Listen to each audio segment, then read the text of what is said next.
What's up, guys? Welcome back to Fatherhood Unscripted. Today's episode is a really meaningful one. I'm sitting down with Joe Speredon, and we're talking about men's mental health, community, identity, and what it actually looks like to walk through dark seasons and come out on the other side stronger. This is one of those conversations that reminds you you're not alone and that there are other men out there carrying the same weight as you. But before we dive into that, I want to take a moment to talk about something that matters to me as a dad. If you're a parent, you already know this, but our kids are growing up online, whether we like it or not. Phones, texting, social media, YouTube, it's a lot.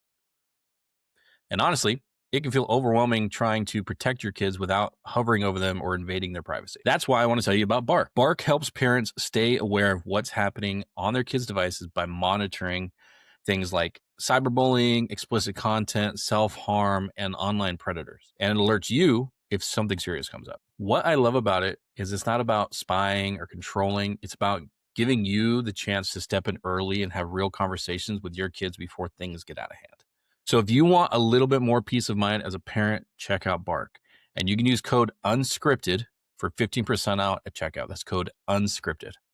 So click the link down below, take a look, and now let's jump into this conversation.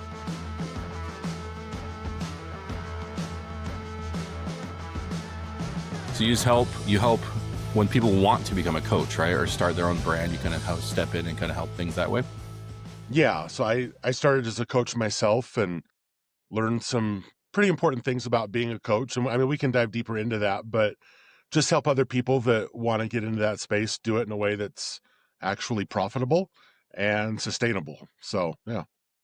Can you give us a little bit of your backstory, kind of what led into you wanting to do that, or what were you a coach in? 100%.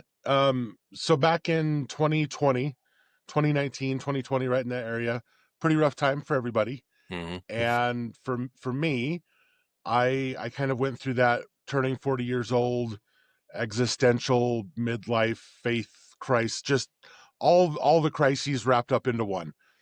And at that point in time, I found what you could call men's work, where I really started connecting with other men and started learning more about myself and why I do the things that I do.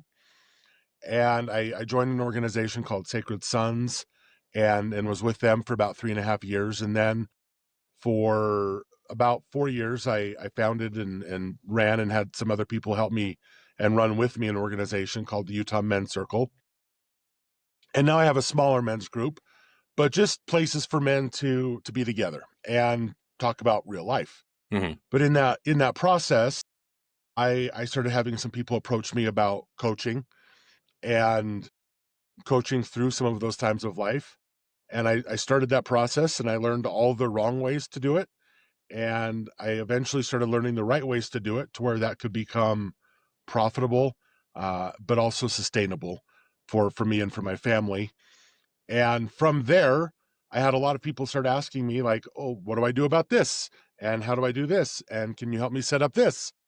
And from that, the business was born, and me and my business partner have been running that for about 1.5 years now, helping coaches in a lot of ways. She does all the tech development programming. A lot of times for a coach, we'll build them a custom app for their offering. But we have other things that we do as well to support them. So that's just a really micro past 5-6 years part of my journey.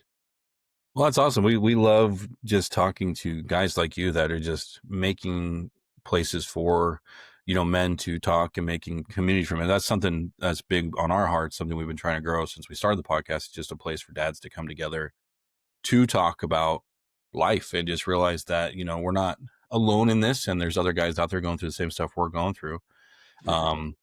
And that we all may look different. We all have different stories and stuff, but at the same time, it's everything kind of ties together at the end of the day. Can you kind of speak more into that, like with your group, like with men? I think we all have the same general issues. I mean, sometimes people are going through harder times than others, but we all go through hard times in life. And so can you kind of speak to what you guys do in your group and just for the men who are going through hard times, maybe how they can reach out to you and find your group? Yeah, of course. Generally speaking, men don't talk about real life. Mm-hmm. We don't talk about what we're feeling. We don't talk about what we're going through. We have this tendency culturally to put on a front and pretend that everything is okay. And my finances are okay and my relationships are okay and being a father is okay. And whether that's all a mess or not, that tends to be the thing that we do. And so creating a men's group was really just creating a space to talk about life, to talk about the way that we're feeling about it. And we don't set up camp there. It's not, I think there's a lot of people that once they start expressing, they find a lot of their identity in sometimes a victim state Hmm. or in, the first time you feel an emotion or allow yourself to feel an emotion in front of people, that feels really good.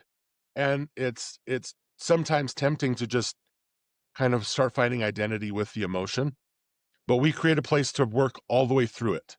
And on the other side of that, who do I want to be? What's the lesson that I want to learn? And it's just this alleviation of being able to let it go, as you learn what it's communicating to you, and then move on. And on top of that, other men are really smart about a lot of things. And so the men's group that I have, when I'm having a trial in life, when I'm having a hard time in life, I go to that group and I say, hey, this is what I'm dealing with. What do you guys think? Mm. And I have other guys that can say, well, I did this and I did this and I did this. Awesome. That already helps a ton. Or just to have other guys say, you know what? Yeah, that is really hard. And I've been there before. That also can be really beneficial. So I I've said for a long time, there's not necessarily a right way to do men's work. There's a lot of ways to do it. Hmm. I believe that there are some wrong ways to do it, but by and large, it's just an opportunity to make myself better, to make others better around me, and then to go take that out into the world. Isn't that the coolest part about doing kind of like what we do? Is you don't realize how much you're going to grow. Like this podcast was built out of me and DJ just wanted to talk and get things out, and then it turns into this whole other thing, and then you realize how much you've grown and how much like, man, I've taken so much away from this myself when we're trying to help others. And it's just cool how like when you're in it, you don't realize it, like, oh wow, this is all growing and getting bigger and making me a better person too. Absolutely. Hmm. um I love that you're doing that, just because there is a lot of places out there for men, but there's not, at least when I was in the thick of life and just going through the hard times, just you don't think to like, oh, there's other people going through the same thing as me. There's not. I'm all alone in this. I gotta give up and everything in life just sucks. And but you don't think about like, no, there's communities out there and they could be your next door neighbor. um, Right. we had Brian Hurd on a couple weeks ago. He actually, I had so many people. I've gotten your name from Sean Finnegan. Brian Hurd was like, "Yeah, you got to talk to Joe." I'm like, all right, cool, let's do it. And something he's doing too is just when he's doing these amazing adventures, like you don't know, you could go out there and ride horses with someone. You can go out there and go on hikes with amazing men and just talk to men. And I think at the end of the day, that's a lot of what's going to help is just creating that place for emotional safety and just to talk, because that's all we need is someone to talk to. Yeah, 100%.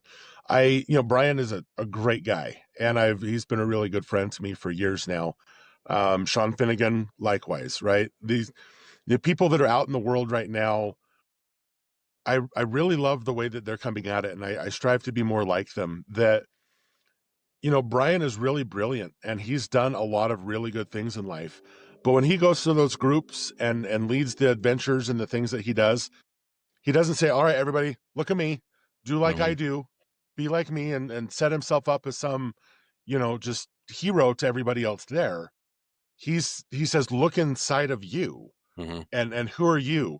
And let me support that person. Let me be there for him and create resources and experiences for that person. And so I love seeing the groups pop up in the way that they do it, because that's one of the ways that I think is can be very misaligned, is when someone sets themselves up and says, look at me, look at the way that I do everything and do everything the way that I'm doing it. That's It's not Yeah. sustainable. Yeah, I think that's a lot of times too, is if we can flip it, like, well, there's a lot of times where people just need to talk, but there is also those guys out there like, that's what I want. But it's like you don't need to be told what to do. We need to look inside and figure out what's going on for you and figure out who you are as a person. And that's when you're going to grow, really, is when you discover Joe or Alec, or and you discover that person instead of, oh, let's make Joe Brian, you know, because that's not Right. sustainable because you're not Brian. Percent. Yeah. Yeah. For anybody listening, just if they want to kind of going into the business development kind of stuff, if they wanted to start, like if they wanted to start today, for any men that kind of want to go into 2026, maybe with that entrepreneurial mindset, like, hey, I want to do this, this, this, this. Are there some steps or some ideas that you could give some men just to, here's the first steps into starting your own kind of business type stuff? Yeah, I mean, and that's a big part of what we'll do with people, whether they're established or brand new, is, and this is pretty universal to all businesses, but what's my unique value? Mhm. What is it that I do that's maybe a little bit different than somebody else? Or what is my messaging? What is my niche? That's a term that people use a lot. With you, clearly you're talking to dads. And that doesn't mean that people that aren't dads won't gain value from it, but you've dialed in your niche of who it is that you want to work with and who it is you want to market to. Oftentimes people go out there and be like, well, I want to help everybody. I get it. I've Yeah, been yeah, there, but more often than not, when we gain that specificity, it actually helps our message become more poignant and more effective and kind of cut through the noise of social media. So those are probably two of the first things that I would look at as what is it that I'm uniquely offering if I wanted to start something? And two, what is a very specific demographic that I would want to work with? And that can be, you know, fathers, but that also can be people between the ages of 30 and 45 that are willing to spend $5,000 on the thing that I do here, right? So it doesn't always have to be gender based or um, kind of more socioeconomic. Are these fathers? Are they married? All that kind of stuff. There's a lot of different ways to make that work. yeah. And that's the cool thing with what we have nowadays with social media wise and like just the internet. Like it's very easy to figure out what your target demographic is just by doing a little bit of research. So I do TikTok as well. So I have a gaming one. Me and my son, we love gaming together. So we have a gaming channel, and It's awesome. I mean, you just go in, you try and figure out, all right, my demographic is men between the ages of 10 or not 10, 20 and like 35. And then you just zero in and you just see what they like. And you kind of research, all right, what do these guys like? What do these guys, and you just zero in on what you want to do. Um, Yeah. and so for guys wanting to create businesses, that's definitely like niche down, niche down. That's always the best. Yeah. You know? 100%. But Um, one of the other things that I do is you can probably put it in show notes and things like that. I do like a free 30-minute chat. So I do that for people that want to coach with me around masculine health and that type of stuff. But also if people are wanting to start their own thing, that's more of my primary focus these days. Yeah. yeah, I'll add it into the show notes if you guys are interested. The links down below. Going back a little bit, kind of talking about masculine health, you talked about um, just when you went through that hard time and kind of just questioning everything. Can you speak a little bit into that? Because I've had some dark moments too, where you kind of just you get lost and you just know who you are, and you just question everything, and you kind of, for me, I went to some dark places. I'm glad I didn't make some decisions I had thought about making. But can you kind of Right. speak to that, just kind of being in that place and just coming out of it? Yeah. Again, going back to that period of time in my life, I think for a lot of us, whether we have religious affiliation or it's more of a cultural affiliation, that we come to a point in time in life where we feel like I did all the things I was quote unquote supposed to do. Hmm. I had kids, I got a job, I got married, I bought a house, I did this thing, I built this career, whatever it is. And you arrive at a point in time where you say, okay, I did all of those things. Why do I still feel the way that I feel?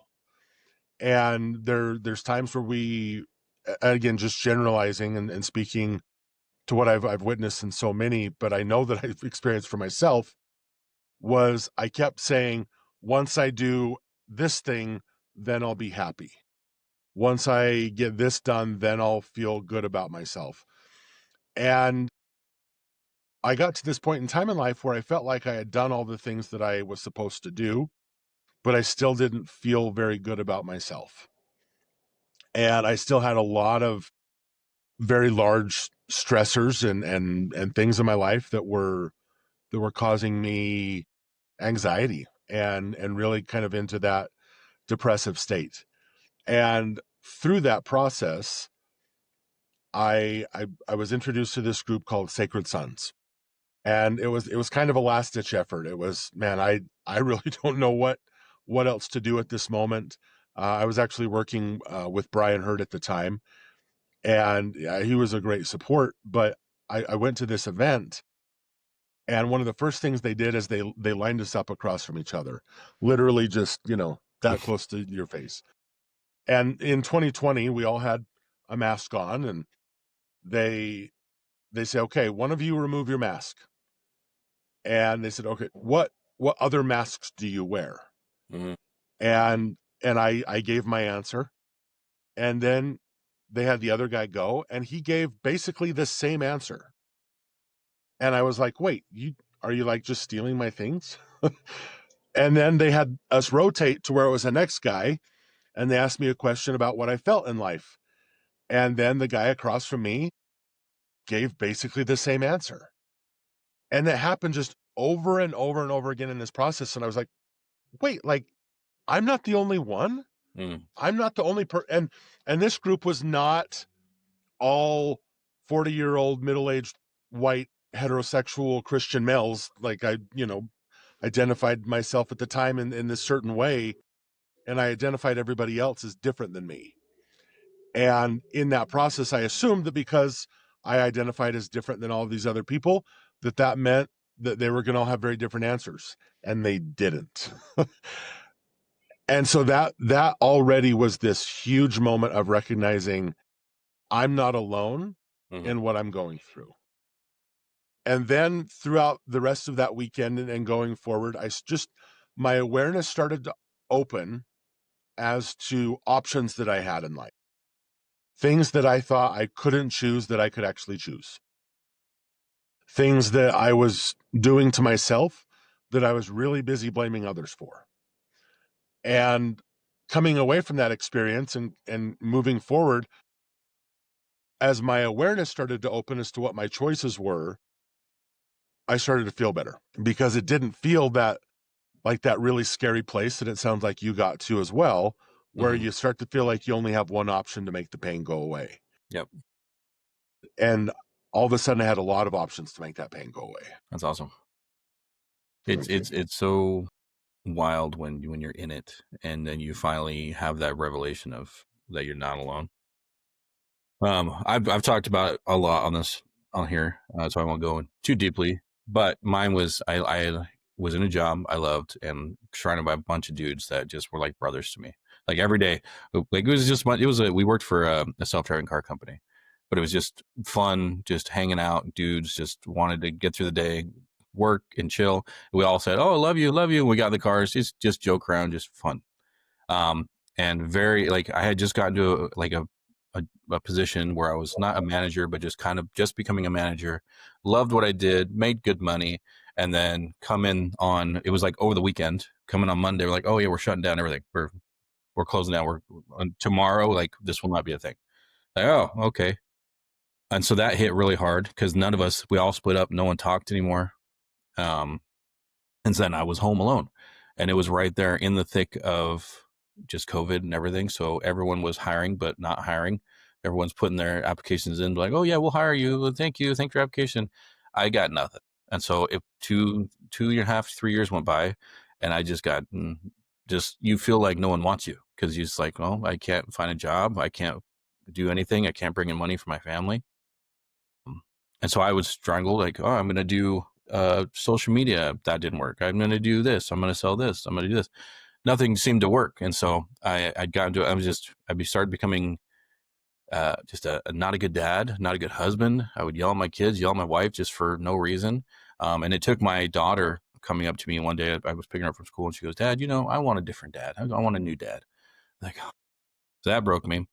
And then my wife was like, listen, you don't have to talk to me. You don't have to talk to but you need to go talk to someone. So I actually I went to BetterHelp and started talking to a therapist, just getting things out and just realizing things and just like, all right. But when you're in it, like, yeah, you just feel so alone and so isolated. And as a Christian, I mean, that's what the devil wants, right? He just wants you to feel that isolation. He just wants you to feel like there's no help out there.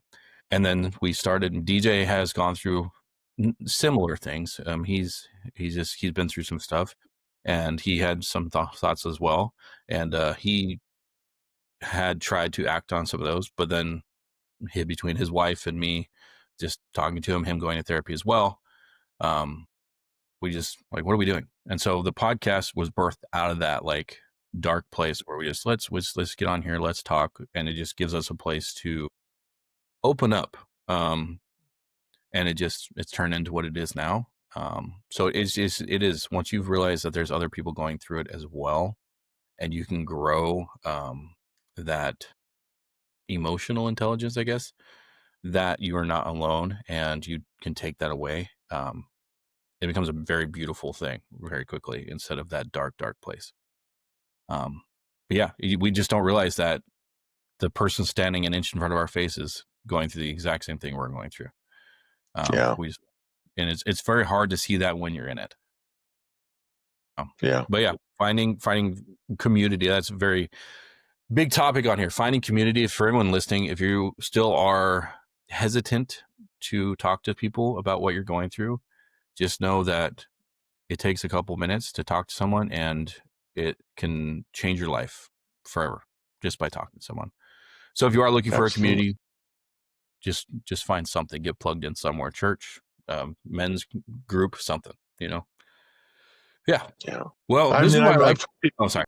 I've told people for a long time, if people don't like me, Mm-hmm. awesome. I have 5, 6 other communities Mm-hmm. of really cool men that have different takes on life or different perspectives. Like, go do something with them, right? It's not this thing of like, I if I don't like this person, then I don't have any options. Again, I think that's a lot of the narrative. It's just being willing to start exploring that, and you explore it like you would a new job. Like, go give it a try for a week and see if you like it, see if it resonates. But if it doesn't, that's okay. And any group that's really worth its salt, any community that has some experience, knows that they want to create the safest environment possible for you to ease into it. They're not going to just throw you in with the most intense thing. They're not going to sit you in the middle of the circle and have everybody grill you with questions for an hour. Mm-hmm. Um, so I think oftentimes there's this narrative in the head of man, like, I can never do that. One, because we have this idea that people won't get me, they won't get my particular wound or my particular fear. And if they do, they're going to judge me as poor. But really, a lot of those places you can start to ease in until it does feel safe for you. It's not AA. You're not gonna have to raise your hand and air all your grievances out to the world Right. if you don't want to. Exactly. But yeah, that's why I love talking to men like you on here and just getting on here and just talking, just because it just opens up the space, and I feel like there needs to be more things like what you do, what we do out in the world, so men can realize like that we're not alone. Just because that's the MO of the world. This just to men have to eat, sleep, work, provide, and die essentially. And that's just not how it is. There's so much more going on in us and in our heads all the time, that need to get talked about. Hmm. Beautifully said. Yeah. For anybody that wants to kind of reach out, where can they find you if they want to kind of get connected to your group, or if you know of any other groups that might be a good fit for people? Yeah. Like I said, you can tag my Instagram. It's just my name at Joe Speredon. Or if they wanted to do something with starting their own business, that's Coach Grid is what the business is called. So Okay. at Coach Grid or coachgrid.com. On top of that, it's just if you wanted to reach out and have that 30-minute conversation, let's do that. But if you're just looking for something, a suggestion or a question, send me a message and I'm happy to help or support. And I love being able to meet new people such as yourself and different groups. And I think in a lot of what we do, it's the willingness to just, hey, I'm probably not the right fit for you, but I know this guy and this guy, they'd be amazing. Mhm. And finding the right people that resonate with what you want to experience in life at the moment, you know? Yeah. So for anyone listening, if you want to check out Joe, I will put everything down in below. So if you just guys swipe down a little bit, you'll see all the links. Um, and yeah, this is actually, you're going to be my last episode of the year. So it's pretty cool. And then on Christmas Day, I've been working on a Christmas special. I get real excited when I make my Christmas specials. Last year we had his name's Joe Jordan. He has a group, or his thing's called You Matter Dad. It's all about just different things for dads. It's just inspirational stuff for dads. And we had him on last year, and we recorded just dumb, like it looked like a sitcom TV show, like intro, to where it introduces us as the characters and it like goes into it. Um, there's the Tabernacle Choir has like this thing they do every year, and it's very like soft and calm and like beautiful, like Christmas lights and stuff like that. That's the theme I'm going for this year, and it's going to cut to me holding a big book and like going through different things throughout the last 2 years of Fatherhood Unscripted. So I'm very excited about that. So if you guys are avid listeners, that comes out it'll be on Christmas Day, so the 25th. Maybe we're getting that done this week. And for anybody that wants to see Joe, talk to Joe more, like I said, click those links. As we kind of wrap up, Joe, just thank you for your time. Thank you for everything you do for men and just helping people with business, and just having a heart to talk and just share your story and help men. Well, thank you. I appreciate you letting me join you, especially for my truck. One of the parts of one of the parts of being a parent is it's Saturday morning, so all the kids are home, and you got to go find a quiet space once in a while. But yeah, I love what you're doing, and I appreciate the opportunity to share. I know if there's somebody that's listened and has made it to this part, if you're feeling alone, you're not, Mm-hmm. and it's sometimes as simple as just finding a place to talk about the thing. Just say the thing, and that in and of itself can be so alleviating and so healing in so many ways. So Yeah, thank you for having me here with you. definitely. For everyone listening, we hope you guys got a lot from this, and we'll see you guys next episode. Love ya.